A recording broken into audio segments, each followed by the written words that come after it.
Hoy tenemos el gusto de tener dos invitados extranjeros en la mesa. El primero de ellos, que es el que va a comenzar con el primer tema, es el doctor Roberto Berizonce, que es profesor emérito de la Universidad Nacional de La Plata, presidente honorario del Instituto Iberoamericano de Derecho Procesal y viejo amigo de todos nosotros en Uruguay. Y le vamos a dar la palabra para que comience con su tema, que se titula El principio de contradicción y su operatividad en la prueba. Buenos días a todos. Siempre es de una extraordinaria significación para mí estar ante ustedes, ante un auditorio uruguayo. Puedo decir para los que no tengan memoria o para los más jóvenes que a las jornadas uruguayas de derecho procesal he venido ininterrumpidamente prácticamente desde 1983, cuando todavía se discutían temas anteriores al Código General del Proceso. Y recuerdo que en esa ocasión me acompañó un joven que en ese momento estaba comenzando a rodar y era la primera experiencia internacional, que era el profesor Eduardo Teiza, que hoy es presidente del Instituto Iberoamericano de Derecho Procesal. La alegría, por supuesto, y la emoción es mayor si estamos convocados en un homenaje al gran maestro, al maestro de todos, como se decía siempre y se sigue diciendo en Argentina, el maestro rioplatense Eduardo Couture. Para mí es la primera vez que puedo participar en un evento específico de homenaje al maestro, de manera que tengo una particular emoción por poder participar hoy aquí y seguiremos esta tarde en la misma circunstancia. Bueno, dicho esto y sin perjuicio de reiterar el agradecimiento de todos a los organizadores, a esta magnífica apuesta, siempre es una apuesta y lo sabemos desde hace 30 años en Uruguay, siempre es una apuesta a hacer una apuesta más o menos grande, a hacer un despliegue de esta magnitud y siempre lo han hecho magníficamente, siempre nos hemos vuelto a Argentina complacidos y esta vez seguramente será así y quizá más.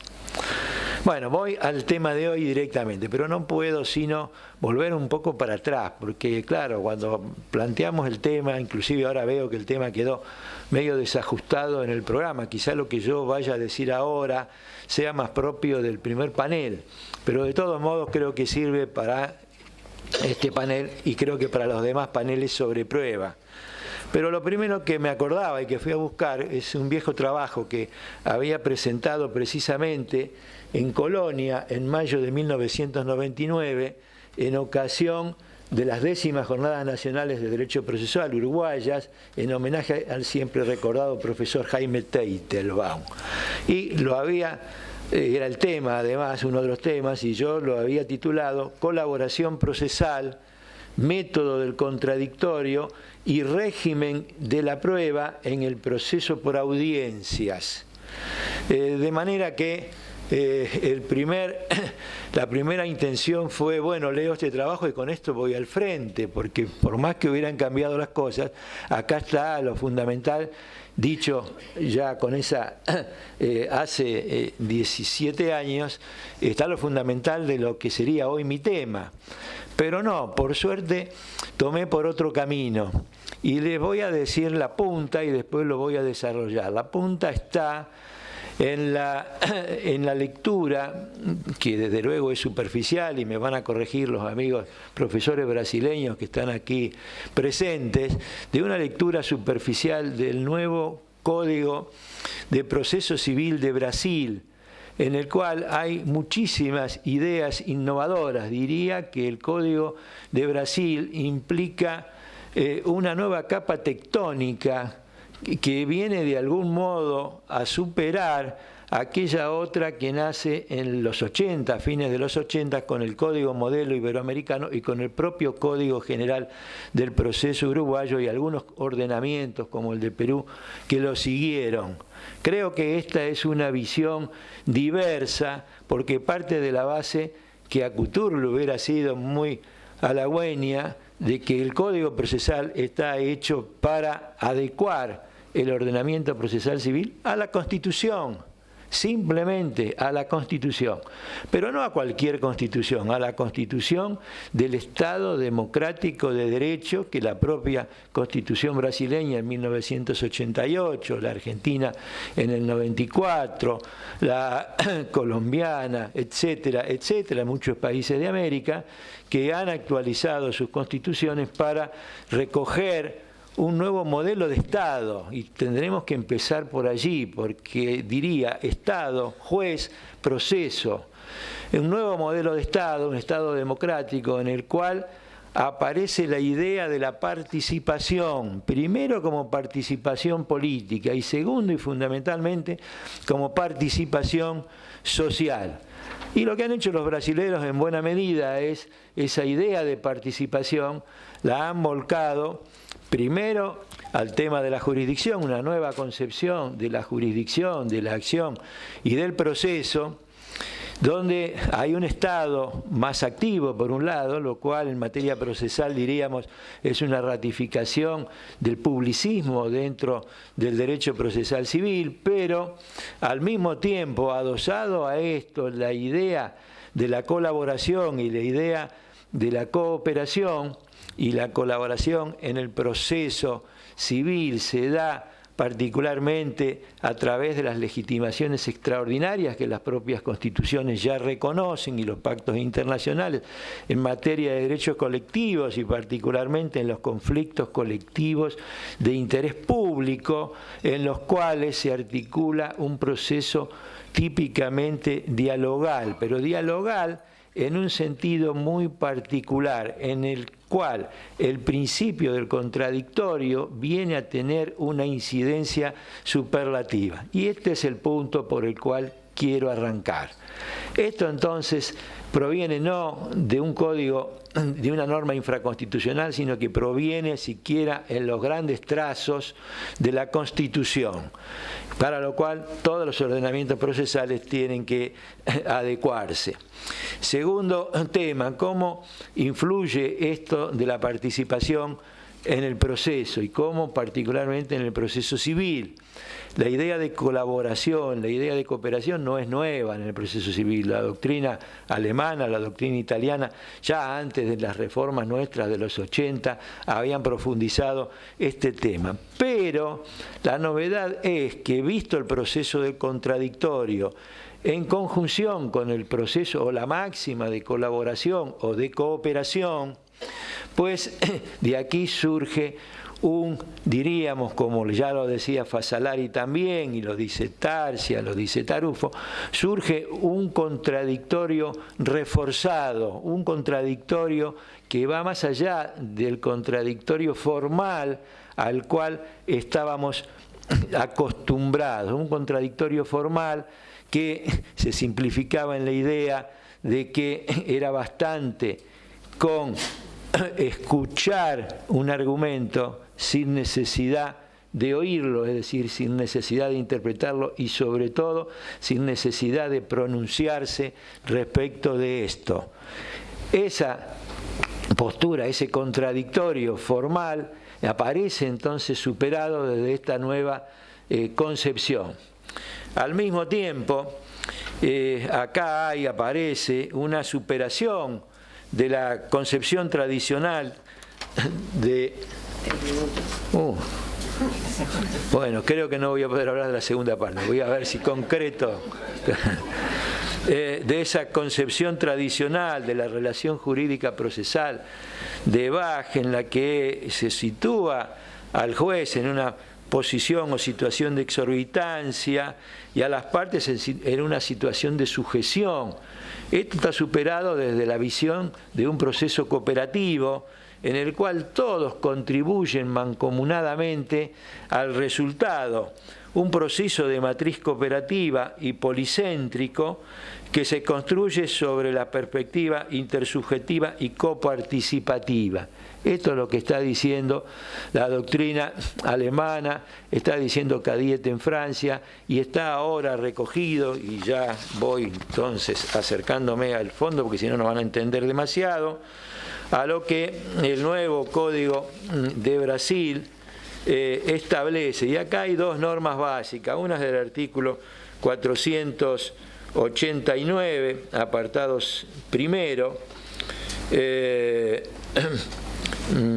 deber del juez de examinar y pronunciarse sobre todos los fundamentos relevantes invocados por las partes y la veda de las decisiones sorpresivas apoyadas en fundamentos que no hubieran sido sometidos al contradictorio. En definitiva, una garantía de previsibilidad y de no sorpresa. Y desde otro punto de vista, y más básicamente el 10 que está en la parte preliminar del Código de Brasil, que establece: el juez no puede decidir en ningún grado de la jurisdicción con base en fundamentos al respecto del cual no se haya dado a las partes oportunidad de manifestarse, aun cuando se trate de materia sobre la cual deba decidir de oficio. Fíjense ustedes hasta dónde llega. En definitiva, un contradictorio fuerte, dinámico, sustancial, verdaderamente compatible con el Estado democrático de derecho. Esta es la idea que quería traer así a grandes trazos, que seguramente los colegas brasileños van a profundizar con mucha mayor autoridad, pero que, vuelvo a decir, después de ver lo que había escrito hace más de 15 años, y decir, bueno, esto podría decir esto mismo, pero voy a ver si puedo llevar algo nuevo, pude encontrar esta punta. Y me ha servido también, y me está sirviendo porque estoy terminando, un informe, una ponencia general para el Congreso de Recife, que el tema es nada menos que ideología y proceso. Y estoy viendo que por este lado puede aparecer una idea superatoria de la del clásico debate que ha estado en la mesa presente, en la mesa anterior a cada momento, entre los poderes del juez y las atribuciones de las partes. Es una especie de compatibilización. El juez tiene todas sus atribuciones, pero las partes están potenciadas a través del deber de colaboración. Y dice más la doctrina alemana, el juez tiene no solo poderes, deberes de ordenación, de instrucción, etcétera, sino que tiene el deber de colaboración. No es que él simplemente se limita a ver cómo colaboran, él también tiene que colaborar, de modo que el proceso sea entendido como diálogo sustantivo, no meramente formal, porque en nuestro código están hablando de un proceso dialogal. Yo escucho acá proceso dialogal, me acuerdo de Adolfo Gelsi, proceso dialogal, pero bueno, sustantivo. Bueno, muchísimas gracias. Seguimos ahora con la siguiente exposición, que es la del profesor Lorenzo Bullosa, que es catedrático de Derecho Procesal de la Universidad de Salamanca y que nos va a exponer sobre la prueba testimonial en el proceso oral. Y de acuerdo a lo que nos adelantó algo de su exposición, nos parece interesante formular estas preguntas. ¿Es importante la prueba testimonial en un proceso oral? ¿Habría que desmitificar la vigencia de la inmediación en la producción de la prueba testimonial? ¿Y cuáles son los problemas específicos que se dan en el caso de la prueba testimonial de personas vulnerables? Muchas gracias, Raquel. Es un inmenso honor atravesar pues no sé cuántos kilómetros, porque no los conté, pero 12.000 probablemente, y encontrarse primero con amigos, con buenos amigos de los que siempre uno aprende, encontrarse con un evento organizado de manera modélica, como era de esperar, por la asociación uruguaya que preside Ángel Landoni y que bueno, apoya de manera completamente activa, como ya hemos visto esta mañana, Santiago Pereira Campos, y y bueno, y todo el resto de gente que está apoyando pues con menos visibilidad, pero sin la cual no funcionaría esto. Y sobre todo viendo el gran interés que hay por estas cuestiones y por homenajear además a un maestro también, por supuesto, maestro para los juristas españoles. Estaba pensando hace un momento que, bueno, hablando cuando Virginia me vino a buscar al aeropuerto el otro día, le preguntaba ¿cuántos habitantes tiene Uruguay? Bueno, ustedes lo saben mejor que yo, pero poquitos. Probablemente, si contamos los procesalistas o la intensidad del procesalismo uruguayo en comparación con la población, son potencia mundial sin ninguna duda. Sin ninguna duda. Lo cual, pues obviamente llegó en su día a España y de la mano no solo del maestro Couture, también del maestro Yeltsin, de otros, no quiero enumerarlos a todos, pero lo que quiero decir es que viniendo a Montevideo por primera vez en mi vida, viniendo a Uruguay por primera vez en mi vida, me siento en mi lenguaje con los problemas que nos planteamos también nosotros desde España, con lo cual uno no se siente nada lejano. Ya he consumido varios minutos y se trata de ir al grano. Me parece muy buena la metodología de este evento, porque nos permite, con este sistema de 3 preguntas o 3 cuestiones, 3, 4, 5 las que aparezcan. Pero no puedo dejar de decir varias cosas iniciales para enlazar con lo que voy a decir después. Ya lo han dicho en la mesa inaugural, pero creo que hay que destacar 2 cosas hablando de Eduardo J. Couture. Primera, la dimensión constitucional que se deriva de sus trabajos, que fue, desde luego, una primicia. Yo estudié Derecho Procesal en los años 80, ustedes saben que la Constitución española es del año 78, entonces descubrir a Couture al mismo tiempo que descubríamos la aplicación de la Constitución española y introducirme en el derecho procesal de la mano de autoridades y sobre todo de la mano de los que seguían a Couture en esa visión, diría, sustantiva del proceso. El proceso con esa visión constitucional deja de ser adjetivo, formal y demás, y pasa a ser una parte central, una parte importante de la protección del derecho. Y luego la dimensión ética, que me parece fundamental y que va más allá del proceso. Ya se ha hablado aquí del humanismo, hasta del literato que era Couture. Entonces me parece fundamental resaltar esas 2 dimensiones. Yendo a lo que nos interesa y no alejándome demasiado tampoco de Couture, pues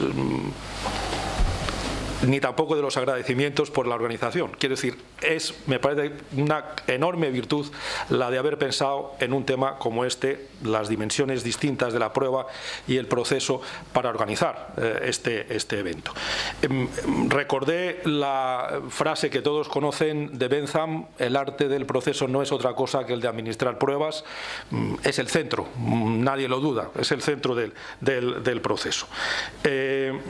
Pero además me lleva a esto, y tengo aquí la colección magnífica que ha editado La Ley, y aprovecho para felicitar también a todos los que han apoyado la organización del evento, la frase en su trabajo, el cross-examination, en la prueba de testigos, esta vez de frase de Couture: el arte del interrogatorio es el arte de la abogacía en los países en los cuales el proceso oral predomina sobre el escrito. Es decir, la abogacía tiene una parte fundamental en obtener los datos para convencer al juez en cuanto a los hechos que se han aportado y en cuanto a las pretensiones que se han presentado en el proceso. Pero todo eso, cuando hablamos de prueba personal, prueba personal y emitida, lo decía el maestro Berizonce, ese cambio en la contradicción, emitida ya en audiencias orales, emitida de manera mucho más dinámica, mucho más ágil, eso nos coloca ante situaciones mucho más lábiles en varios sentidos. En el sentido que ya apuntaba Couture, en el sentido de que, bueno, el abogado, cuando pasamos a la oralidad, tiene que tener otra posición, una posición más activa, una posición mucho más preparada para lo que pueda surgir y para responder ante cuestiones que en principio podía no haber planteado, pero también, y quizá me preocupa un poco más, es la visión del juez, el juez y la valoración del testigo, porque hay una cierta mitología que ya se ha referido a ella Raquel Landeira, que creo que debemos situar en su debida posición.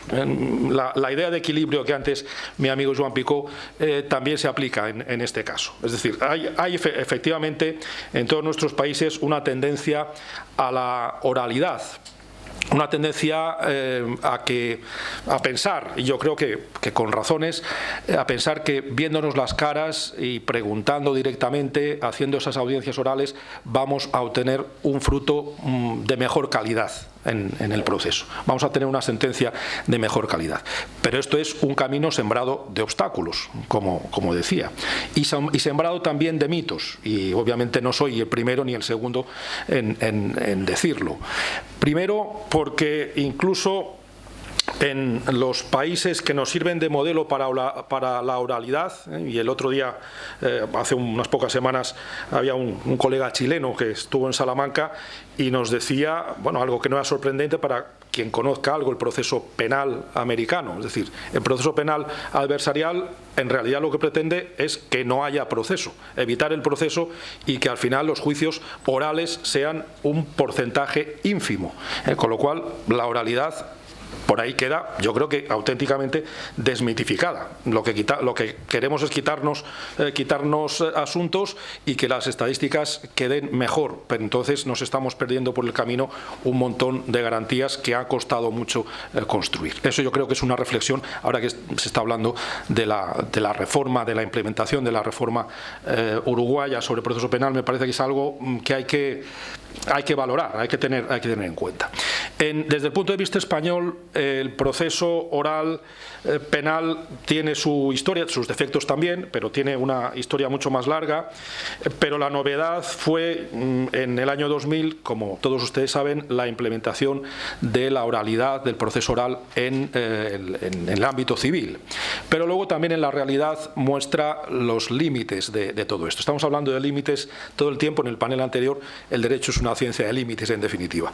¿De qué límites estoy hablando? Pues de que en torno al 50 veces, según los años, el 60% de procesos civiles españoles son procesos monitorios, en los que la prueba testimonial no interesa para nada, porque se trata, en principio, de procesos en los que se supone que no habrá oposición fundada, y eso pues se pretende resolver de manera más rápida, aunque luego el Tribunal de Justicia nos diga, lo ha escrito hace muy poco en un brillante artículo breve pero intenso, como todo lo suyo del profesor Picó, diciendo, bueno, ustedes tienen que examinar si hay cláusulas abusivas o no, los jueces tienen que hacerlo, y en el monitorio no se puede hacer eso, porque el juez no tiene una participación activa, con lo cual nos cargamos el monitorio. Pero les quiero decir, la prueba testimonial tiene su ámbito y es un ámbito posiblemente mucho más limitado que el que en un principio pudiera parecer, porque la oralidad no tiene un sentido tampoco tan amplio como a veces nos parece desde una perspectiva un poco más lejana. Dentro de esos límites y de esos obstáculos hay algunas novedades en la legislación española que ya solo les podré mencionar, pero bueno, eso tiene su sentido respecto a el sentido de la inmediación. En los casos en que sí tiene sentido la oralidad, sí necesitamos pruebas personales, hay dos problemas importantes. El primero, que tiene directamente que ver con el magnífico estudio, el magnífico trabajo prolongado que hizo el profesor Couture respecto a las reglas de la sana crítica, también avanzado en ese sentido, en el sentido de racionalizar los estándares probatorios, los estándares de valoración, pero no cerrarlos, no limitarlos. Es decir, el pretender racionalizar, el pretender a que hubiera argumentaciones de la convicción judicial, pero no cerrar en puntos concretos en lo que sería, diríamos, una reproducción o una resurrección de la prueba, de la valoración tasada de la prueba. Lo que ocurre es que algunos tribunales todavía, por lo menos en España, imagino que en otros países es parecido, llevan a cabo unas valoraciones de la prueba testimonial de manera que en el fondo es irracional. Simplemente tengo aquí una sentencia de la Audiencia Provincial de Salamanca de 12 de julio de 2011. Dice: la valoración llevada a cabo por el juzgador de la instancia en uso de la facultad que le confiere en los artículos tal y sobre la base de actividad desarrollada en el juicio oral con la observancia de los principios de inmediación, contradicción y oralidad conducen a que por regla general deba reconocerse singular autoridad a la apreciación de las pruebas hechas por el juez en cuya presencia se practicaron, pues este juzgador, y no el de alzada, es quien goza de la privilegiada y exclusiva facultad de intervenir en la práctica de la prueba, de valorar correctamente su resultado, apreciando personal y directamente, sobre todo en la prueba de testigos, su expresión, comportamiento, rectificaciones, dudas, vacilaciones, seguridad, coherencia y, en definitiva, todo lo que afecta a su modo de narrar los hechos. Cuidado con todo esto, hay algunos de estos elementos que sí somos capaces de controlar, pero hay otros que nos llevan a una enorme irracionalidad. El problema es intentar objetivar todo esto. Desde luego el juez, tampoco los abogados suelen ser psicólogos, y si lo son, pues tienen dificultades para aplicar su ciencia a estos casos, no es lo normal, pero hay que tener cuidado con objetivar debidamente todo eso. Hay más problemas, no me va a dar mucho tiempo a hablar de esas novedades legislativas con respecto a personas vulnerables. Tenemos, sobre todo en el ámbito procesal penal, en España este año pasado, ha habido unas reformas casi transversales en el ámbito procesal y fuera de él, pero alguna de las novedades tiene que ver con los derechos y el estatuto, en definitiva ese es el nombre de la ley, el estatuto de la víctima en los procesos penales. Y dentro de esas víctimas se preocupan de su posición tanto extraprocesal como de su posición dentro del proceso. Y sobre todo cuando se trata de víctimas vulnerables, la ley habla específicamente de menores y de discapacitados, pero yo creo que cabrían todavía más personas. Por ejemplo, estábamos hablando ayer en la Universidad de Buenos Aires sobre las adultas mayores víctimas de violencia de género. Pues hay que proteger, en definitiva, a esas personas que están en el juicio oral y que no deben ser sometidas a una victimización secundaria. Y eso supone limitar necesariamente esa amplitud en que en un principio la prueba testimonial se llevaría a cabo, ¿no? Entonces ahí estamos valorando, y con esto acabo, valorando dónde poner los límites, porque hay intereses privilegiados que hay que conjugar con otros. Por supuesto hay que defender la contradicción, el derecho de defensa, no lo podemos obviar, pero debe hacerse compatible con esos otros intereses, y el interés del menor que viene por supuesto de textos internacionales y textos recogidos también en las respectivas constituciones, y en otros casos similares de personas vulnerables que hacen que tanto la libertad en cuanto a la práctica de la prueba como luego en la valoración deba ser corregida de algún modo, manteniendo la imparcialidad, manteniendo la objetividad del juzgador y mostrándola objetivamente en la sentencia, lo cual no es nada fácil. Simplemente les quería apuntar estas cosas sin perjuicio de que luego profundicemos en alguna de ellas si les puede interesar a ustedes. Muchas gracias por la atención. Muchas gracias. Vamos a seguir entonces ahora con la exposición de la doctora Selva Clet, que es profesora titular de Derecho Procesal de la Universidad de la República, ministro del Tribunal de Apelaciones en lo Civil y directora de la carrera de especialización de Derecho Procesal de la Universidad de la República.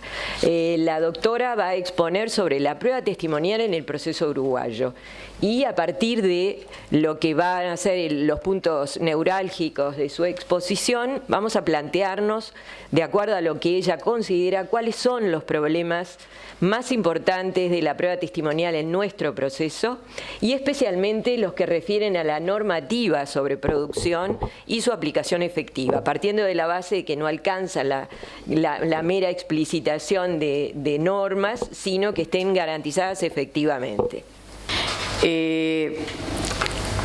Se ha mencionado en esta sala, y es absolutamente compartible, la dimensión constitucional que le dio Couture al proceso. Para entender la prueba testimonial tenemos que buscar otras dimensiones, porque es una prueba personal. Entonces, tanto al proceso concreto y particular que se lleva a cabo, como a los testigos que van a deponer en alguno de esos procesos, tenemos que encuadrarlos en otro tipo de dimensiones, que ya trabajó Barrios de Ángeles hace muchos años. La dimensión geográfica, la dimensión psicológica, la dimensión económica y las circunstancias acerca de su personalidad, como dice el propio código, porque solo de esta manera vamos a poder entender cómo habla la gente, por qué la gente se viste de determinada manera, por qué se dirige al tribunal de determinada manera. Yo voy a focalizar entonces en la producción, que me parece que es los demás temas están prácticamente muy tratados. La ley no nos obliga a los jueces a preguntarle qué ocupación tiene, ni qué profesión, ni qué estudio. No es que le preguntamos el estudio para ayudar al Instituto Nacional de Estadísticas a ver cuántos uruguayos han completado la enseñanza universitaria. No es para eso, es para que el juez y los abogados, porque ambos son interrogadores, puedan mantener un lenguaje y realizar una prueba fluida de manera tal de extraer de ese testigo todo lo que sabe. Y nada más que de lo que sabe, y no llevarlo prácticamente a inventar. Es decir, lamentablemente hay prácticas que no condicen con lo actitudinal, con la forma de interrogar que se debe tener, y que llevan a que el pobre testigo que se pierde el día de trabajo, que a veces por más que la ley diga que le pagan, no le pagan, que pierde horas, que llega asustado al tribunal, en lugar de ser testigo, se sienta prácticamente como un indagado. Entonces la gente, lo que nos está pasando es que la gente diga, no, yo no vi nada. Que esos testigos, no vi absolutamente nada, me estaban mirando para el otro lado. Creo que hay un punto ahí donde debemos ajustar las prácticas procesales concretamente para que el testigo sienta lo que debe sentir, que está contribuyendo con la justicia. Y eso pasa por tantas pequeñas cosas que, bueno, es inagotable el tema, porque pasa desde el buenas tardes señor, buenas tardes señora, tome asiento, ¿cómo le va? Yo soy el juez de la causa. O sea, la amabilidad no cuesta nada. Eso torna la sala de audiencia un ámbito de mayor comodidad, porque el testigo no está cómodo, no tiene ganas de venir, no sabe, piensa que es testigo de alguien, y entonces no le hemos aclarado que el testigo no es de alguien. Tal vez los jueces hemos estado omisos y los abogados también, porque previamente capaz que debieron haber hablado con el testigo para decirle, usted diga toda la verdad, no intente conjeturar, no sé si le podemos decir, tenemos que ver el nivel para decirle, no complete lo que usted no sabe en términos sencillos. Quizás el receptor deba explicarle, señor, hable lento, pausado, en voz alta, límites a lo que le estamos preguntando, porque todo eso va a facilitar después en sí la declaración. Y previo a eso, en conjunto, dialogal, como nos enseñaba Yeltsin, los abogados y los jueces vamos a tener que establecer el orden en que van a declarar. Aquello de que declaraban primero los del actor y después los del demandado, aunque se mezclara la mala praxis con el lucro cesante y el daño moral, no me cierra en mi cerebro como alguien puede, pero como sé qué pasa lo digo, porque si no, no estamos para aplaudirnos, sino para criticarnos y de eso sacar alguna conclusión. Obviamente se debe acordar entre todos la ordenación de los medios de prueba y entre ellos el orden de los propios testigos. ¿Por qué? Bueno, porque habrá uno que habrá visto más, habrá oído más, y es el que encabeza, el que debe probablemente encabezar la audiencia de declaración, que al final se nos va tornando larga a todos, nos vamos cansando, vamos perdiendo de la fuerza, y entonces los últimos testigos ya, a ver, señor, que sabe medio, decime lo que digas y si querés irte estás habilitado. Bueno, estoy diciendo la verdad. Yo tengo una extensa carrera judicial, así que no digo nada más de lo que a uno le pasa. Eso capaz que habría que ajustar esos detalles que inciden en eso. Lo otro es el lenguaje. Vuelvo a repetir, no nos preguntan, no tenemos que saber si profesión, en qué trabaja, porque sí. Es para entender quién es el testigo. Porque ese testigo seguramente usa un lenguaje peculiar a su zona, a su lugar. Yo seguramente si me pongo a hablar como se habla en Colonia y más precisamente en La Paz de Colonia, la mitad de las cosas no se van a entender. Entonces tengo que saber eso que es elemental, pero como no se recuerda, lo voy a recordar. Tenemos que acordarnos de que hay manejos específicos de términos en ciertos lugares que no son ofensivos, en otros sí. Tenemos que saber que hay argot, lunfardo. Tenemos que saber que hay, yo no sé, pero no las veo, digo sé que hay, pero no contacto con ellas todavía y sin perjuicio, tribus urbanas que hablan de otra manera. Nuestros hijos vienen con unas palabras tan extrañas como, no sé, no me sale ninguna ahora porque no las puedo recordar. Está bien mal. De tan bueno que es algo, está tan bien que está bien mal. Bueno, todo eso, si uno no logra entender ese lenguaje, no va a poder apreciar, no va a poder sacarle al testigo lo que sabe, porque no va a poder interactuar. Y bueno, y hay un punto especial que es las personas vulneradas a las que de por sí ya les cuesta hablar. Por eso, esos interrogadores, y me dirijo fundamentalmente al juez, porque en Uruguay es el que comienza el interrogatorio, porque así lo dice la ley. Entonces, todas esas condiciones geográficas, psicológicas, en qué estado viene, tener la perceptividad de ver si viene asustado, si no viene, porque sacar conclusiones, como dijo el profesor, sobre que si habla rápido es porque está preparado, si habla lento es porque no sabe. Todo eso son todos falsos supuestos.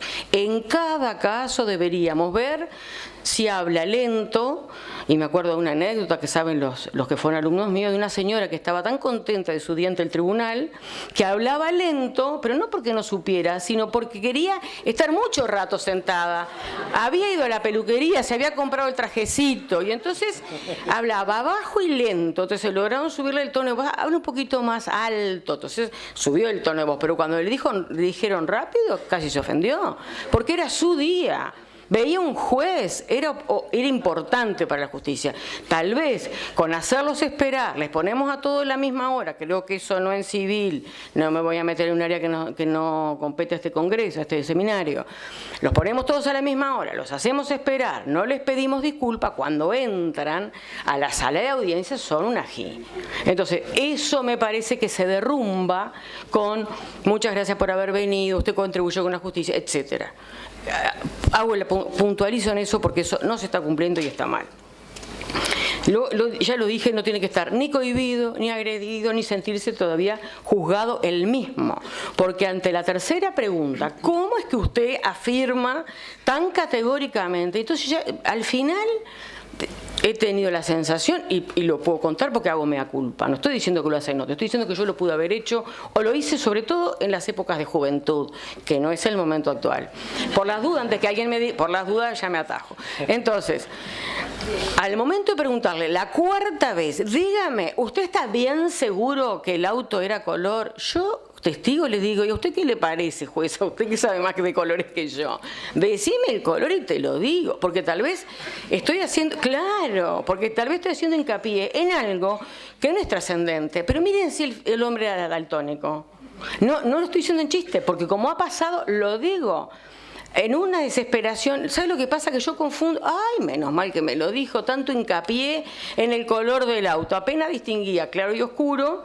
Y bueno, ni hablemos de los hombres porque solo distinguen con todo el respeto, marroncito, azulcito, verdecito, de ahí nunca los podemos sacar. Entonces, bueno, voy a lo psicológico, voy a las destrezas personales, voy a las miradas que cada uno tiene. Seguramente una persona declarando sobre automóviles, la regla indica que los hombres saben más de autos. Pues no sé si será de género, no quiero hablar nada raro que me digan que estoy discriminando, pero capaz que los hombres saben más de autos Y si hay una cuestión de telas, de colores, saben más las mujeres. Salvo que justo el hombre ese sea un pintor. Entonces, uno... ¿Y por qué sabe tanto del color? Porque uno tiene el prejuicio que los hombres no saben. ¿Y porque soy pintor, vio? Bueno, como eso pasa, lo digo. Si no entendemos quién es el testigo, no le explicamos qué hace ahí, no le agradecemos, la audiencia no va a fluir bien. Por lo tanto, el ambiente distendido, con amabilidad, que no cuesta nada. Tomé las reglas de Döring, que son muy buenas, como para resumir algunos puntos. Bueno, conócete a ti mismo sería, de su idiosincrasia, de la propia. Porque es muy fácil decir que los prejuicios están en otros y no saber que los anidan en todos y cada uno de nosotros. Y que si no luchamos contra esos prejuicios todos los días de nuestra vida, en realidad no vamos a poder interrogar bien, porque vamos a poner una cara, vamos a tener una actitud que va a marcar una distancia con ese testigo. Lo segundo, no se puede improvisar. Ni los abogados ni los jueces, ninguno, nadie en su rol puede improvisar un interrogatorio. El interrogatorio tiene que estar, porque la ley se lo dice, porque es un deber, en manos del juez, que tiene que tenerlo perfecto. Pero estaría muy bueno, y está muy bueno, cuando los abogados colaboran y colaboran bien. Y tampoco no está bueno que el juez diga, no, pregunten ustedes, porque está cediendo su rol. Y está bastante bueno cuando los jueces le dicen, yo no tengo más nada que preguntar, ¿verdad, doctor? Preguntó todo. Y eso es como de los pocos galardones que nos llevamos los jueces. Entonces, cero improvisación. El expediente, saberlo de memoria, porque a todo esto viene la legitimidad del Poder Judicial, que no tiene otra nada más que la de sus propios actos y sus sentencias. Entonces, cuando un juez interroga bien, y los abogados dicen, yo no tengo más nada que preguntar porque usted preguntó todo, es inmediato, perdone que lo toque de vuelta. La parte le dice, ¿vio, doctor, que sabía todito el expediente? Todito acá es muchísimo, aunque es tan diminutivo. Claro. Vio que sabía todito el expediente, y eso es un acto de reconocimiento de la justicia, y eso es un acto que repica, y es un acto que aporta a construir ciudadanía y a que la democracia sea más fuerte. La declaración tiene que ser producto de la cooperación, es lo que vengo diciendo. Y tenemos que saber los efectos recíprocos que nos puede provocar ese interrogatorio. Cuando a veces uno, sin querer, puede ofender con una expresión que el testigo decodifica de otra manera. Por eso tenemos que poder tener, digamos, como una suerte de diccionario de sinónimos en la cabeza para poder emplear otra locución. Porque algunas cosas le resulta ofensivo al testigo y uno no lo quiso ofender, pero tiene que tener la capacidad, porque por algo estudió, por algo está sentado ahí, por algo es juez, para poder rearmar el interrogatorio. Como lo dice la ley, la descripción tiene que ser libre, sin interrupciones, sin hostigarlo, y después le volvemos a preguntar. Y tiene que serse claro en el interrogatorio y claro en las respuestas, porque si no, eso viene todo, no es que contamine lo problematiza. Cuanto más fluido y más directo y más completo desde entrada, mejor. Y con la frase que dice el código, dígale que relate los hechos que conoce. Y bueno, y cierro nada más que por la mención a los vulnerados, con que la ley de violencia doméstica, voy a decir una cosa antes, que es que el deseo de colaborar con la justicia no se torne para el testigo, ante la pregunta insistente, en la necesidad de contestar, porque como quiere colaborar tiene miedo que si no dice todo, no contesta a todas las preguntas diciendo que sabe, se descalifique su interrogatorio inicial. Entonces, toda la verdad y nada más que está bien, usted diga lo que sabe, por todos sus sentidos. Yo no lo vi, no importa, usted qué oyó. Eso es en el diálogo fecundo de la inmediación, soy partidaria de la inmediación, es volverle a decir, bueno, a ver, ¿qué es lo que usted vio? ¿Qué es lo que usted oyó? ¿Qué es lo que usted sabe? Porque no es necesario que haya visto, yo el accidente no lo vi, no importa, señor, ¿qué vio antes o qué vio después? Porque si yo lo insto y después lo hostigo para que conteste, en un punto decir, bueno, yo le digo que venía rápido para que no siga insistiendo, porque llega un punto que el testigo, no siempre de mala fe, quiere completar ese interrogatorio. Y había dicho que lo último era que el Estado, que la ley de violencia doméstica prevé una suerte de control. Es interesante por la vinculación, cómo algunos medios de prueba contribuyen con otros medios de prueba para que ese medio de prueba se pueda realizar o para hacerlo decaer. Si yo voy a la inspección ocular y veo que en una famosa inspección que el testigo que estaba dentro del kiosco, que había visto todito, tenía un árbol adelante, solo porque a ese juez se le ocurrió decir, vamos a mirar un poquito cómo son las circunstancias, hay prueba que no cierra, se instaló dentro del kiosco y el árbol no permitía ver absolutamente nada. De ese mismo modo, en la violencia doméstica se dice que la persona mayor vulnerada puede ser sometida a un careo con el agresor siempre y cuando otro medio de prueba, que es un informe, asegure que está en condiciones de efectuar ese careo. Muchas gracias. Me robaste la mitad, hice lo que pude. El siguiente tema refiere a la impugnación de la prueba documental en el Código General del Proceso. El expositor es el doctor Walter Guerra, que lo tenemos aquí a la izquierda, que es profesor de Derecho Procesal de la Universidad de la República y de la Universidad Católica del Uruguay. Y a Walter vamos a plantearle dos temas esencialmente prácticos, de acuerdo a lo que es la idea un poco de la orientación de este seminario, a partir de dos preguntas que tienen que ver con cuál es la oportunidad procesal para impugnar un documento privado emanado de la contraria y agregado fuera de audiencia, y qué problemas se plantean sobre la aplicación de la normativa en cuanto a la impugnación de un documento al que se le atribuye falsedad ideológica. Por supuesto que estas preguntas pueden ser fácilmente contestadas por sí, por no hay ningún problema, o por sí tenemos varios problemas. Y eso se lo encomendamos a Walter. En 10 minutos, ¿no? Sí, tenés 3 de más. Bueno, muchas gracias. En primer lugar, adhiero al homenaje del maestro. Hay que mencionar además, sobre todo para determinar la preclaridad del mismo, que ha trascendido además el derecho procesal civil.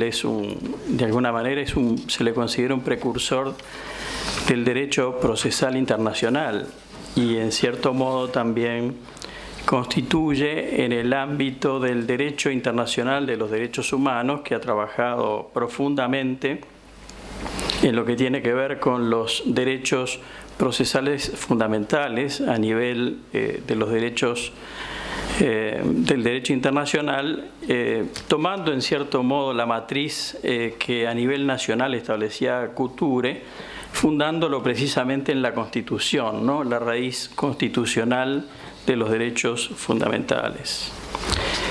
Bien, yo diría que habría que empezar por el final y no de caprichoso, digo, sobre todo para ver la importancia que esto tiene. ¿Por qué?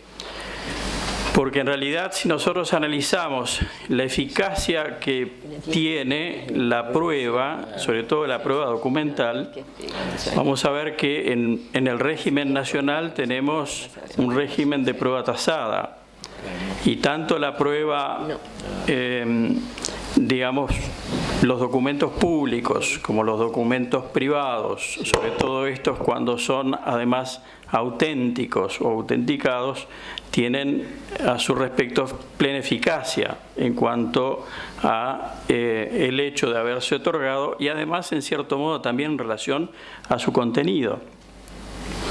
De ahí que sea absolutamente relevante tener en cuenta el modo preciso y el momento en el que cabe impugnar la agregación de estos documentos, porque de lo contrario, si no se impugnan, el efecto obviamente es que se va a encontrar con un medio de prueba con mucha incidencia en el proceso que le es desfavorable. El código nuestro, por suerte, tiene soluciones bastante claras en varios aspectos, pero tiene algunas dificultades. Por ejemplo, sobre todo en medios de prueba, en documentos privados no auténticos, ¿no? En documentos privados no auténticos Por ejemplo, lo que establece el artículo 171 nuestro es que si se agrega con la demanda o con la reconvención, obviamente la oportunidad para impugnarlo es con la contestación de la demanda o eventualmente con la contestación a la reconvención. Y hay que tener cuidado con dos cosas, que si no se hace en estas oportunidades, obviamente después ya el documento se considera auténtico y no se puede impugnar. Y el otro aspecto que hay que tener muy en cuenta es que en la medida en que este documento haya sido firmado, suscripto o emitido, lo que debe hacer, en este caso la parte que quiera desembarazarse de esa presunción de autenticidad, tiene que establecer con precisión o que la firma no es suya, si es firmado, o que el documento no le corresponde. La otra regulación que establece el Código es cuando el documento se presenta en audiencia. Y ahí, en ese caso, cuando a uno le presentan un documento privado no auténtico en audiencia, lo que uno tiene que hacer es prácticamente lo mismo. En la misma audiencia, negar la firma o negar la autoría. Acá el problema que se me plantea, esto iría más bien al tema de la tacha de falsedad, porque en relación a la negativa de que la firma no le corresponde o la autoría no le corresponde es muy sencilla. Lo único que uno tiene que hacer es muy claro en el sentido no es mi firma o no es de mi autoría. Es en relación a la tacha de falsedad. Es decir, cuando ya no estamos hablando de un documento que no es auténtico, sino cuando a uno le presentan en audiencia un documento que puede ser auténtico pero es falso. Y es falso materialmente. ¿Por qué? Porque el artículo 172, referido a la tacha de falsedad, establece que el incidente de tachas lo debo promover en las mismas oportunidades que tengo para desconocer los documentos. ¿Y cuál es la duda? Que la verdad no le he podido encontrar una solución. Yo cuando voy a cuestionar un documento por falso materialmente, lo que tengo que hacer obviamente es dar las razones y eventualmente establecer las pruebas de las que me voy a valer para impugnar ese documento. Sin embargo, obviamente a mí no me van a avisar que me están agregando un documento y me lo agregan en audiencia. Entonces, yo obviamente lo que puedo decir, ese documento es falso, pero sin embargo estoy con dificultades para justamente elaborar una impugnación en ese momento. Me he preguntado en qué medida es posible, por el Instituto de la Canjeabilidad de las vías procesales, en qué medida puedo obtener una autorización del tribunal para poder plantear o formular esta demanda de tacha de falsedad fuera de audiencia. Pero eso es un tema que no lo tengo resuelto ni claro. La otra posibilidad es cuando los documentos se agregan en un momento posterior en el proceso. Por ejemplo, con la contestación de la demanda, con la contestación de la reconvención, por ejemplo, cuando se alegan hechos nuevos, por ejemplo, en la segunda instancia, que se agregan documentos en esta etapa. ¿Qué es lo que dice el Código? En estos casos establece el Código un plazo de 6 días dentro del cual se tiene que plantear o promover la impugnación una vez notificada la resolución. Y acá el problema que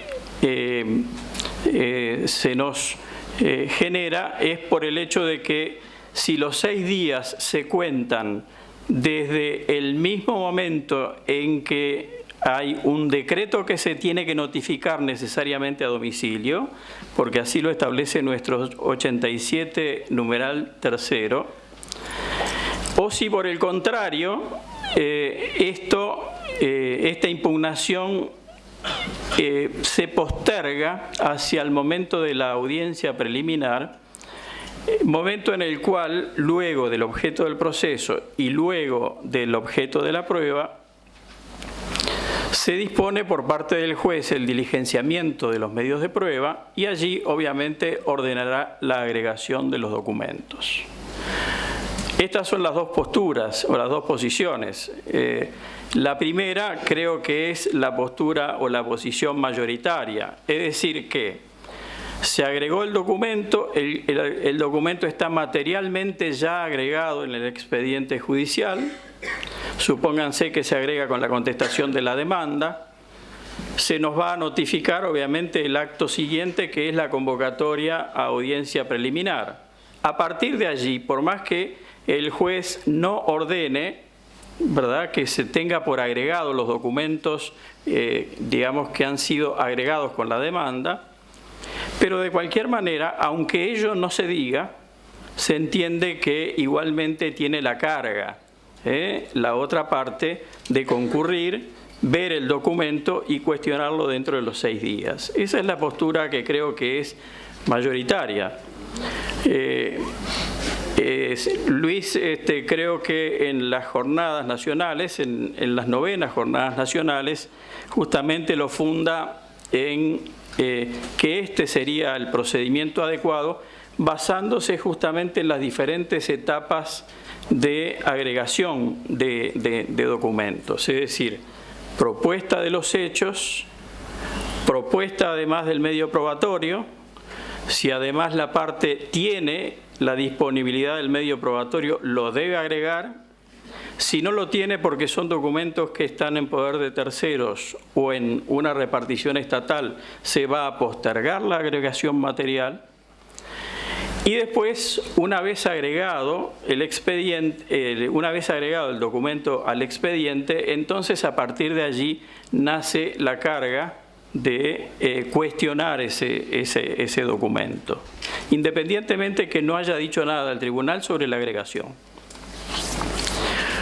En la obra dirigida por Landoni, que han trabajado Gabriel, Santiago, etcétera, dice, bien, 3 minutos. 3 minutos.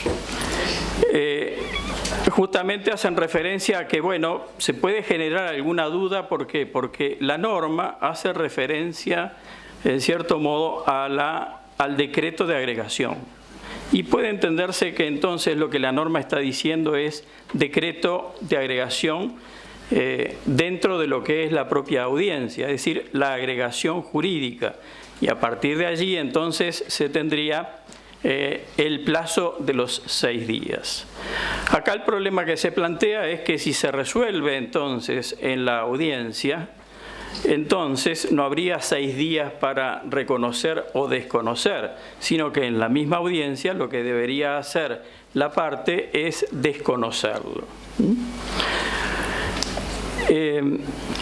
Bien, voy al segundo tema entonces, que es y que está referida entonces a la tacha de falsedad. En materia de tacha de falsedad, obviamente en el derecho uruguayo es admisible básicamente para los casos de falsedad material, no de falsedad ideológica. En este sentido creo que había una uniformidad casi que monolítica, tanto de la jurisprudencia como de la doctrina sobre este punto, fundamentalmente porque el propio código en el 172 dice claramente que la tacha de falsedad es para casos en que se plantee la falsedad material del documento. En cambio, la falsedad ideológica será atacada precisamente por otros medios, es decir, como un medio de defensa más en el curso del proceso y no reducirlo al incidente de tachas. En su momento había habido alguna resolución de primera instancia en un sentido diverso, pero que había sido reformado, en cierto modo, por un tribunal de segunda instancia y no habíamos tenido problema. Pero recientemente ha habido una resolución de un tribunal civil superior que en consecuencia produce cosa juzgada, en el cual se establece, y considerando justamente el tema de la falsedad ideológica, en ese caso, era una falsedad de un certificado notarial que era notoriamente falso según lo que surge, digamos, de los antecedentes. Se había falseado ahí el contenido del documento, no se cuestionaba la materialidad del mismo. Y ahí, en ese caso, el cuestionamiento o el rechazo fue por el hecho de que jamás se dedujo formalmente la querella de falsedad por parte del tribunal. Y además agrega única forma jurídicamente correcta de quitar validez al documento cuestionado. Con lo cual, esto determina que si esto es una nueva orientación de la jurisprudencia y la doctrina, es un problema. Si es un error, sería bueno que esto quedara como tal, como un error, pero no es lo que dice el Código, no es lo que dice la jurisprudencia casi en forma unitaria, y tampoco es lo que dice la doctrina. Así que, bueno, muchas gracias. Va a exponer el doctor Santiago Garderes, profesor de Derecho Procesal de la Universidad de la República y de la Universidad Católica del Uruguay, sobre la prueba anticipada en el proceso uruguayo. Básicamente, vamos a pedirle al profesor Garderes, y así lo adelantó, que va a incursionar en el tema que se nos plantea en cuanto a, como decimos en la pregunta, cuando se trata de una medida de instrucción anticipada, si encontramos debidamente garantizado el derecho de defensa, por supuesto distinguiendo las hipótesis de que la prueba haya sido admitida con citación o sin citación. Lo dejamos, doctor. Bueno, agradezco en primer término a los organizadores la invitación de participar en este seminario en homenaje a Couture, y ya por razones de tiempo voy directamente al punto que se ha planteado por parte de la doctora Landeira. En realidad la idea, sin perjuicio de una breve presentación que estaba prevista, la idea es ir al análisis de uno de los aspectos que está involucrado en lo relativo a la prueba anticipada. Porque la prueba anticipada la podríamos, en el aspecto vinculado con una cierta tensión, que es donde yo quería anclar el tema para analizar, la podríamos considerar desde la perspectiva del derecho a la prueba, el derecho fundamental a la prueba, y naturalmente es un instrumento para facilitar la vigencia efectiva del derecho fundamental a la prueba, derecho constitucional que integra las garantías del debido proceso. Pero también, y es el punto al cual quería ir, podemos encararla desde la perspectiva del sujeto contra quien se dirige esa prueba o de la contraparte de quien solicita esa prueba. Y desde esa perspectiva la idea era analizar justamente cómo afecta o cómo puede afectar la prueba anticipada el derecho de defensa, el contradictorio, la bilateralidad, enfocada desde la perspectiva del sujeto, repito, contra quien se dirige esa medida probatoria en forma anticipada. En una aproximación conceptual muy básica, naturalmente, la prueba anticipada la podemos conceptualizar o definir a partir justamente del momento en el cual se produce, se ofrece y se produce, más allá de la función, que es una función que apunta a prevenir la frustración de esa prueba en virtud del decurso del tiempo que conlleva el proceso. Pero en cuanto al momento, en principio, uno pensaría en una prueba anticipada como una diligencia preparatoria, previa al proceso, en base a los fundamentos que, si uno tuviera que acotarlo al ámbito específico del CGP, permitirían justamente ese anticipo de prueba, ya sea porque la prueba se pudiera frustrar, perder, ejemplos hay varios en el propio código, testigos de avanzada edad, alguna prueba que si no se hace en ese momento se podría perder en lo sucesivo, y ahí la casuística puede ser obviamente muy amplia. Pero más allá de esa aproximación a la prueba anticipada como diligencia preparatoria, también tenemos que analizar la prueba que se produce dentro del proceso, pero en una etapa anterior a la formulación, perdón, una etapa anterior a la etapa prevista regularmente para su diligenciamiento o producción, aun cuando no se tratara de una prueba típicamente manejada como diligencia preparatoria. Y allí la conexión con el punto al cual quería referirme básicamente estaría dada justamente porque en algunos supuestos, no tanto en este último, en el cual la prueba se produce ya dentro del proceso principal, por ejemplo un proceso ordinario, pero antes de la etapa prevista para su producción, una audiencia complementaria, sino en algunos supuestos que son los básicos o principales o generales, que son justamente los referidos a la prueba anticipada como diligencia preparatoria. Bueno, en esos supuestos, una de las dificultades principales, más allá del trámite bilateral o unilateral, y creo que es el punto en el cual me parece que sería necesario insistir,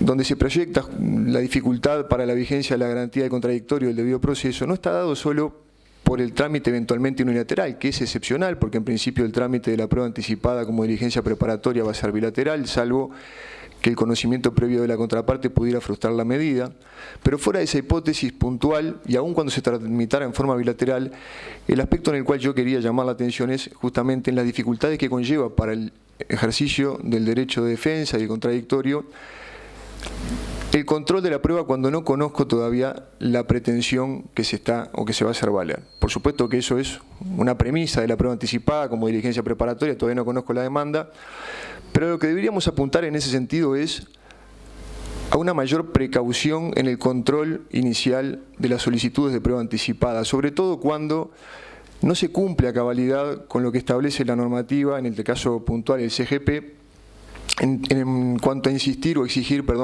la determinación del objeto del futuro proceso y de los sujetos a los cuales se va a dirigir o contra los cuales se va a dirigir la pretensión a la cual accede esa prueba anticipada. Yo creo que ese es uno de los aspectos centrales en los cuales, más allá del trámite bilateral o unilateral, puede verse afectado el ejercicio del derecho de defensa de la perspectiva del sujeto contra el cual se dirige esa medida probatoria. Porque en algunos casos ese objeto se formula en forma imprecisa, no se establece exactamente cuál va a ser el objeto del futuro juicio, daños y perjuicios, pero uno no sabe en base a qué están planteados.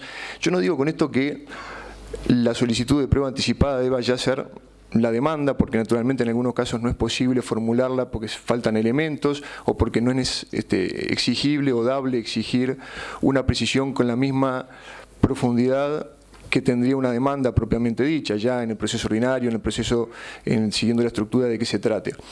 Pero sí una exigencia y un control adecuado de la explicitación del objeto y de la causa, y también una explicitación de los sujetos, no solamente el sujeto contra el cual se dirige esa solicitud de prueba anticipada, sino también la explicitación de los posibles sujetos afectados. En algunos casos no está determinado a priori, no se puede determinar, o a veces es también una circunstancia que es utilizada en forma abusiva por la parte que solicita la prueba anticipada, que tiene o cuenta con elementos para determinar qué otros sujetos pueden verse afectados por esa prueba, pero escoge no mencionarlos, no indicarlos al inicio, y yo creo que eso debe abarcar un espectro muy amplio de sujetos, abarcando prácticamente todo lo que pudieran verse afectados por esa prueba y por la futura acción a tramitar.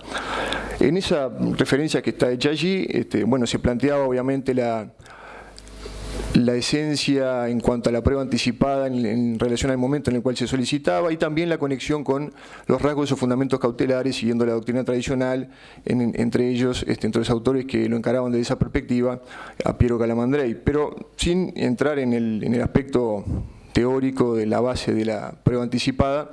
Sí se menciona allí una sentencia en la cual no voy a plantear mayores desarrollos, pero es interesante en cuanto a que a veces es difícil deslindar ambos conceptos, bueno, qué es prueba anticipada, qué es propiamente una medida cautelar, y esta cuestión que en esa sentencia se analiza en referencia a un aspecto muy puntual, después se proyectan otros aspectos que se ven reflejados a veces en la jurisprudencia,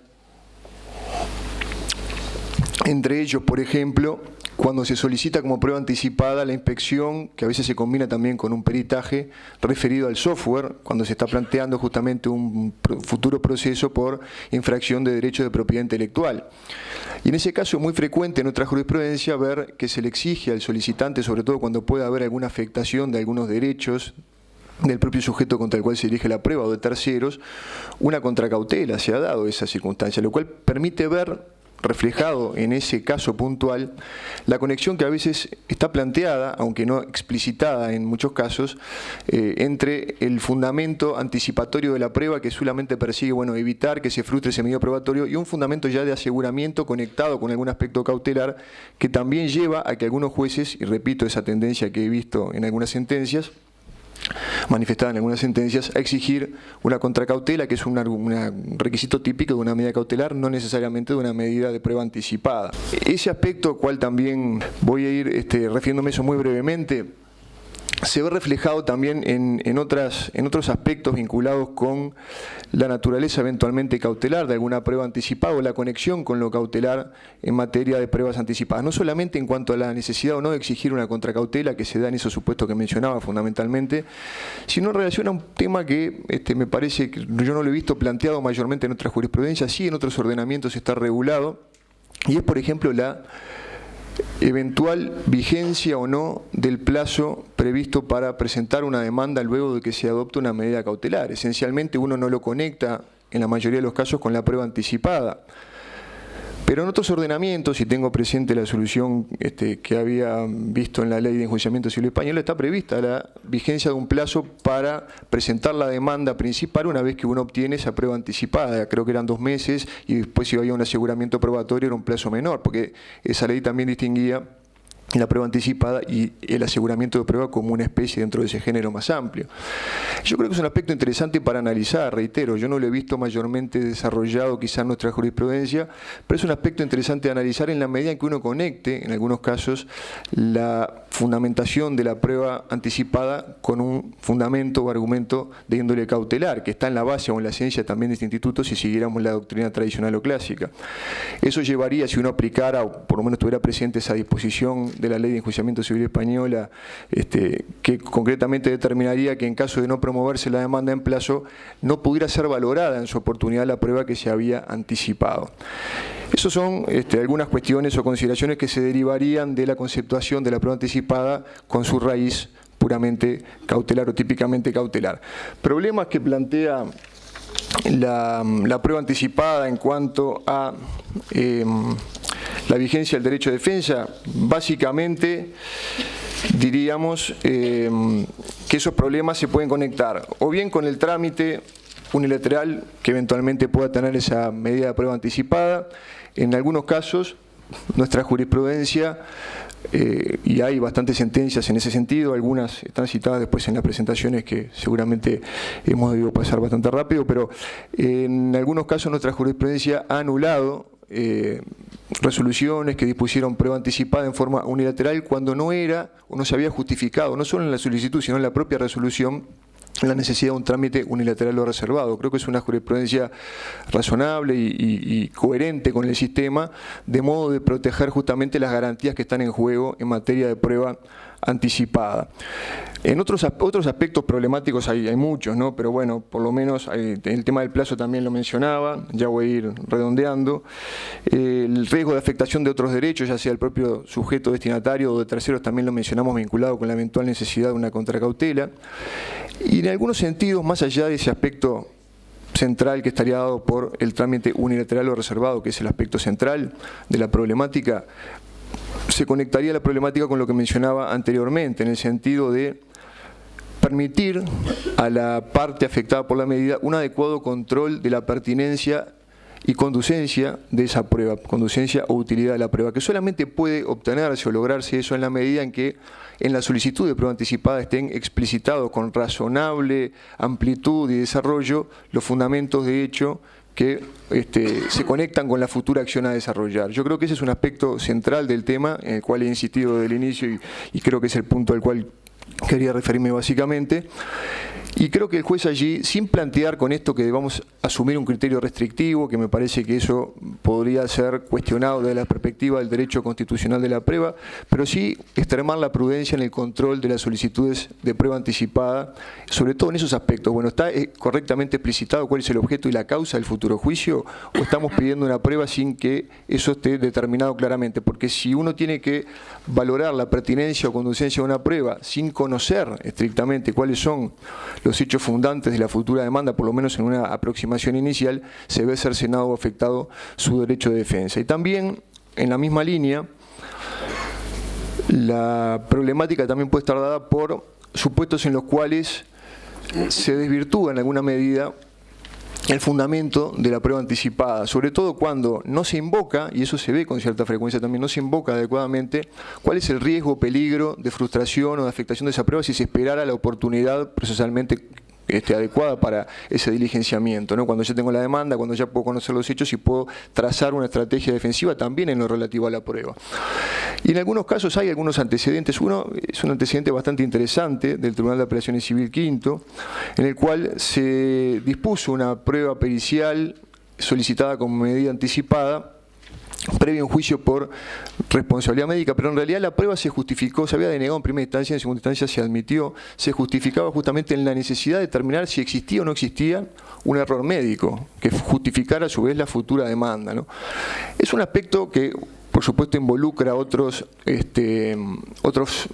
ingredientes o circunstancias, porque en ese caso la actora quien solicitaba la medida gozaba también de una exiliatoria de pobreza, y en la fundamentación de esa sentencia, que estaba parcialmente transcripta en alguna de las presentaciones sobre el final, se establecía, se establecía, con esto ya voy redondeando, se establecía justamente que era una medida necesaria para permitirle, con un acceso igualitario, determinar si estaba en condiciones de promover una demanda. Pero en el fondo, y con eso cierro, en el fondo la reflexión que genera ese tipo de medidas es que estamos anticipando en el fondo el debate central del proceso. Esa prueba pasa a ser la prueba determinante. O sea, por la vía de la prueba anticipada yo estoy decidiendo en un momento preliminar, cuando no tengo todavía la demanda, si existe o no existe responsabilidad médica. En esencia, sin perjuicio de otras pruebas ulteriores que pueden surgir en el proceso una vez presentada la demanda.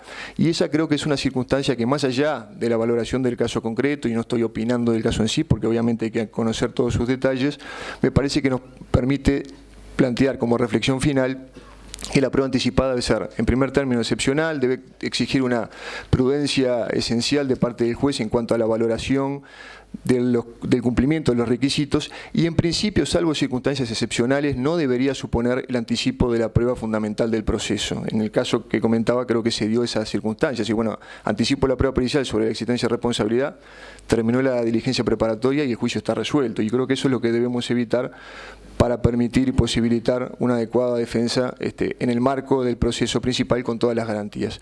Bueno, muchas gracias. Vamos a darle la palabra al profesor José Pedro Silva, que es profesor de Derecho Procesal de la Universidad Católica de Chile, director del programa Reforma de la Justicia de la Universidad Católica y presidente del Instituto Chileno de Derecho Procesal, que va a hacer el comentario sobre las exposiciones del panel. Roberto Berizonce plantea desde la óptica del derecho constitucional, y pone los ejemplos brasileños, deber o necesidad de colaboración que el proceso impone al final del día, ¿no es cierto? Dice que no es un concepto nuevo esto de la colaboración, pero indudablemente dice que aquí el proceso supone una actividad colaborativa de las partes del juez y eventualmente de otros que intervengan en el proceso. Así hay experiencias extranjeras que lo dan cuenta. Debe darse, decía Roberto, en el derecho brasileño se plantea deber del juez de garantizar la no sorpresa, que el juez no puede decidir sobre la base de argumentos o de fundamentos, que no se hayan dado la oportunidad de ser contradichos. Al fin del día, ¿no es cierto?, plantea Roberto la necesidad de que el proceso avance en este espíritu colaborativo, en un diálogo sustantivo. Frente a eso, mi opinión es que, si bien comparto en principio lo que dice Roberto, tampoco uno puede desconocer la naturaleza humana ni la naturaleza del proceso. El proceso es un conflicto. El proceso es un conflicto en el cual, ¿no es cierto?, nuestros clientes nos encargan la defensa, y esa defensa normalmente no es una defensa que se plantea en términos muy amigables. La verdad es que así como un partido de fútbol podrá haber fair play, digamos, pero cada uno tiene sus posiciones y cada uno tiene su actitud, su impronta, algunos con más posición, digamos, agresiva, por llamarlo de alguna forma, otros no, pero aquí esto es un conflicto complejo, en que normalmente, y ha sido mi experiencia al menos, no se da en términos pacíficos. Aquí se mezclan las emociones ¿Cuántos conflictos o pleitos que nosotros vemos como abogados, ¿no es cierto?, de jurídico tienen poco y tienen mucho más de emoción? O sea, aquí hay una cuestión, una adrenalina de potencia y de contradicción que está presente, lo que no significa no contribuir con el deber de colaboración, es cierto, en la medida que sea adecuadamente y no sé, dentro de los márgenes, entiendo yo, de la buena fe. Si se me permite, si se me solicita exhibir un documento, ¿no es cierto?, tendré que hacerlo dentro de los márgenes de la buena fe de lo correcto. Pero no, tampoco creo yo que uno podría extremar este deber de colaboración de llegar a un punto en que en realidad transformemos el proceso en una cuestión un poquito utópica, que no lo es. El proceso es guerra, el proceso es contradicción, el proceso es estrategia, el proceso son emociones. Y eso forma parte de la naturaleza humana, de manera tal que en ese diálogo ojalá existiera, pero es un poco, no hay que pecar, creo yo, de un excesivo optimismo al respecto, pero sí colaboración dentro de lo que corresponde a la buena fe.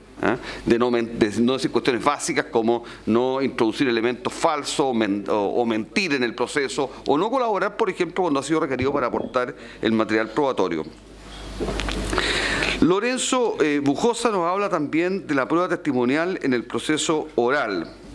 Dice que obviamente que en la oralidad parte del arte, la abogacía se expresa en la oralidad, parte de la labor fundamental del abogado se expresa en esta actividad, ¿no es cierto?, de extracción del material probatorio a través de la prueba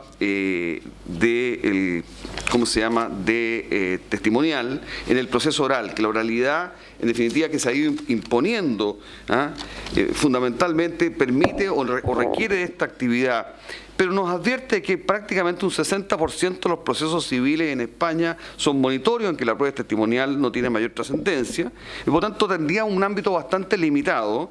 A eso agrego yo que además en materia de conflictos patrimoniales en el ámbito civil, la prueba testimonial también, si bien hay una costumbre en nuestros países como una cuestión cultural de la necesidad de recibir la prueba testimonial, la verdad es que muchos de los conflictos, en ámbito patrimonial al menos, se resuelven con base en pruebas que las partes han producido anteriormente. O sea, el conflicto patrimonial en general es un conflicto en el cual está dominado por pruebas preconstituidas, fundamentalmente documentales, de tal manera que hay una cosa como cultural de recibir la prueba testimonial, un poco para corroboraciones de ciertas cosas, de repente son útiles para interpretación de contratos, pero yo creo que los jueces son muy cuidadosos en eso, porque aquí el debate, como digo, en el ámbito civil al menos, de índole patrimonial, se debate en forma documental, es un debate, salvo obviamente en el ámbito extracontractual, por ejemplo, que podría tener una mayor incidencia, pero yo también ejerzo como árbitro en Santiago, como juez, digamos, en materias arbitrales,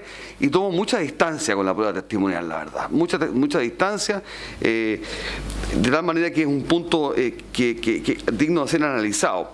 Y sobre todo en el tema de la inmediación, efectivamente, y tanto se habla aquí justamente de que en materia civil la prueba tasada o reglada es de los ámbitos, sobre todo documental, que más ha perdurado, justamente por lo mismo, porque la prueba en materia civil es una prueba normalmente preconstituida y de carácter documental.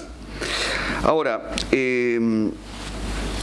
preocuparse de aquellas personas, y también voy a amarrar con lo que dice Selva, efectivamente la prueba testimonial plantea una serie de desafíos de carácter ambiental, de carácter psicológico, de carácter sociológico incluso, que inciden, ¿no es cierto?, en la forma como el juez, en la forma como las partes enfrentan a los testigos, en la forma como ese juez es capaz de crear las condiciones para que ese testigo declare en condiciones razonables.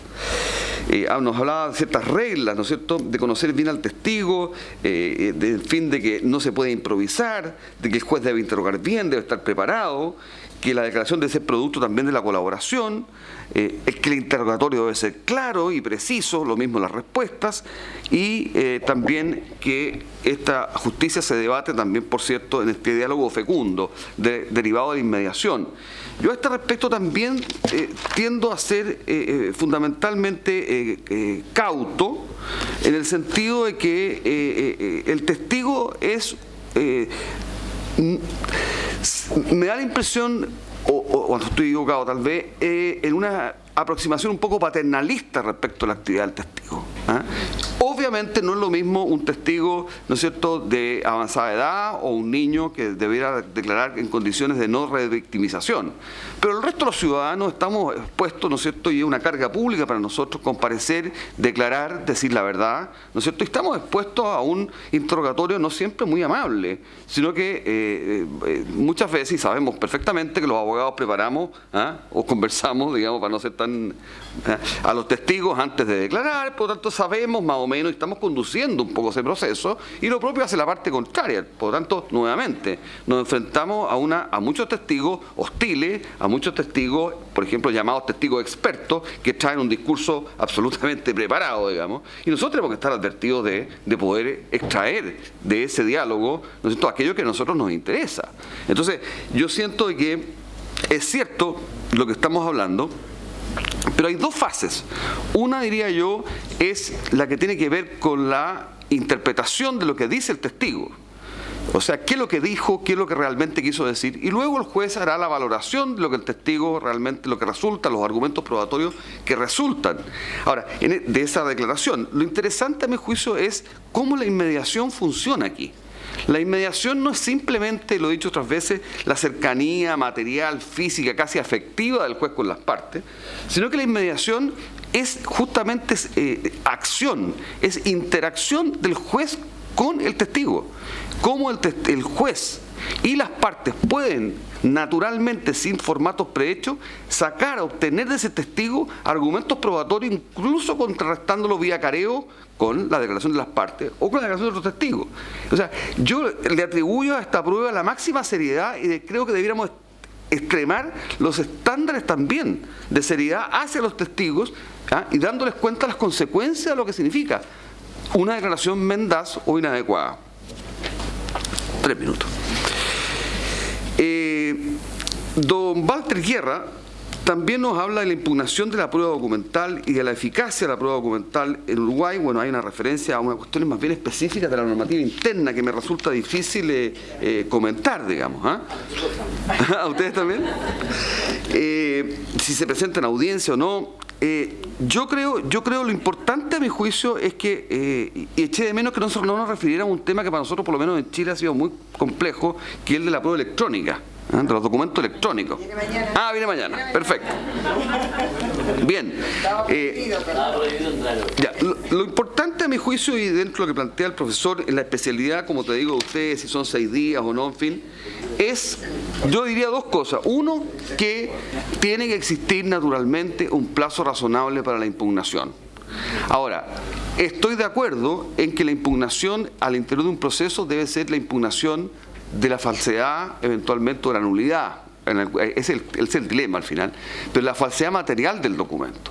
Es muy difícil en sede incidental lograr establecer una falsedad ideológica, así como es muy difícil también en materia de instrumentos públicos impugnarlo de nulidad. Lo veo muy complejo. Nosotros muchas veces hemos conversado en Chile respecto a este tema y hemos llegado a la conclusión de que la verdad es que eso debiera ser materia de la pretensión o de la excepción, o sea, de una cuestión de un debate de lato conocimiento. Eso por una parte. Y por la otra, también hay que tener cuidado, y en tronco con la prueba trasladada, es que aquella prueba documental tachada y probada su falsedad material, debiera la resolución que así lo condena tener un efecto de cosa juzgada para un proceso posterior. O sea, no puede ser un documento falso en un proceso y ser verdadero en otro. O sea, ahí hay un traslado bajo la eficacia positiva de la cosa juzgada. Y finalmente, porque ya estamos en el límite, lo de la prueba anticipada, que lo planteas tú, Santiago, que debiera ser excepcional, muy controlada por el juez en sede liminar, que tiene peligros de unilateralidad, tiene peligros en los plazos, en la afectación, eventualmente en el ámbito de las garantías se requeriría una contracautela. Y mi impresión es que la prueba anticipada es tremendamente peligrosa. Tremendamente peligrosa. ¿Por qué? Porque al final, y creo que es una lesión muy grave que debe justificarse en casos muy extremos, porque afecta fundamentalmente el derecho de defensa, y tú lo dijiste bien, porque cuando yo ejerzo en un juicio, o actúo en un juicio, y interrogo al testigo o contradigo el material probatorio, lo hago sobre la base de conocer exhaustivamente el objeto del proceso. Aquí yo no sé cuál es el objeto del proceso. No sé si el señor va a demandar lo que está anunciando. No sé si los hechos que ha invocado en su pretensión preliminar son aquellos que va a invocar en la demanda definitiva. Yo no sé si en Uruguay está obligado o no a demandar, por ejemplo. En Chile no. O sea, yo podría obtener casi secretos industriales, por llamarlo extremar las cosas, por la vía de una medida prejudicial probatoria. Sin embargo, no estoy obligado a demandar, ni tiene consecuencia alguna para mí no demandar. Por consiguiente, a mí me parece que no es solamente, porque a ti te pueden invitar, te fijas tú, a participar en la contradicción de la prueba en sede preliminar. Perfecto, pero que la mirada que tienes tú en ese momento, respecto al análisis o la contrainterrogación o cómo te dejas caer tú en el problema, es muy distinta si conoce o no conoce el objeto del proceso. Porque realmente uno es una prueba que se contradice a ciegas, porque no sepa dónde va la otra parte. Y contradice una cuestión básica que es lo que David Echandía nos enseñó hace muchos años, ¿no es cierto? ¿Qué es lo que es el tema probandum? El tema probandum es que debo probar en un proceso específico, pero sabiendo cuál es el objeto de ese proceso. Por tanto, me da la sensación, dos, y con eso termino, uno, que la prueba anticipada, con todos los controles o recaudos de su análisis liminar, digamos, debe ser una prueba que, si es posible repetirla en el proceso posterior, debe repetirse, a mi juicio, a petición de parte, ciertamente. Si la otra parte ya no la prueba, se acabó el problema. Debiera poder repetirse. Y si no se puede repetir, el estándar valorativo de la prueba, justamente conforme a la regla de la sana crítica, no puede ser el mismo que la prueba, ¿no es cierto?, rendida bajo un pleno contradictorio. Muchas gracias.